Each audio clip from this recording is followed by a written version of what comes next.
Butter chicken বানানোর জন্য আমি এখানে সর্ষের তেল, কাশ্মীরি লঙ্কা গুঁড়ো দিয়ে একসঙ্গে ফেটে নিয়েছি। তারপর এখানে ব্রয়লার মুরগি, এখানে আমি নুন, রসুন বাটা, আদা বাটা, লেবু রস দিয়ে ভালো করে মেখে ম্যারিনেট করে আমি আধা ঘন্টা রেখে দেব। এখন এখানে দিয়ে দিলাম গরম মশলার গুঁড়ো, জিরে, ধনের গুঁড়ো, টক দই। একসঙ্গে আমি এটাকেও ভালো করে ফেটিয়ে নিব।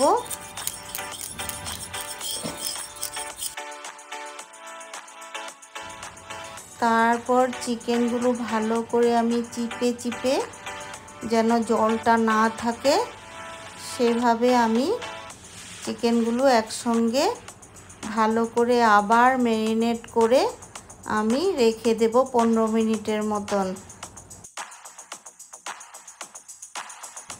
এবার কড়াইতে সাদা তেল দিয়ে শুকনো লঙ্কা, এলাচি, তারপর টমেটো, নুন, হলুদ দিয়ে ভালো করে নাড়াচাড়া করে, তারপর লং, পেঁয়াজ দিয়ে, কাজু দিয়ে একসঙ্গে নাড়াচাড়া করে জল দিয়ে সেটা একটু ঠান্ডা করতে রেখে দিলাম। এদিকে আমি চিকেনগুলো ভেজে নিচ্ছি, ম্যারিনেট করা চিকেনগুলো তো এদিকে ভেজে নিলাম।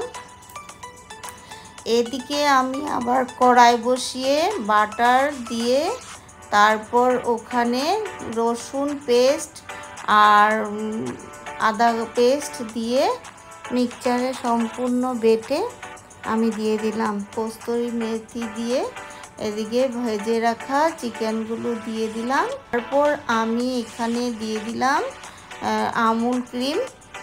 আমুল ক্রিম দেওয়ার পর আমার এদিকে বাটার চিকেন রেডি হয়ে গেল।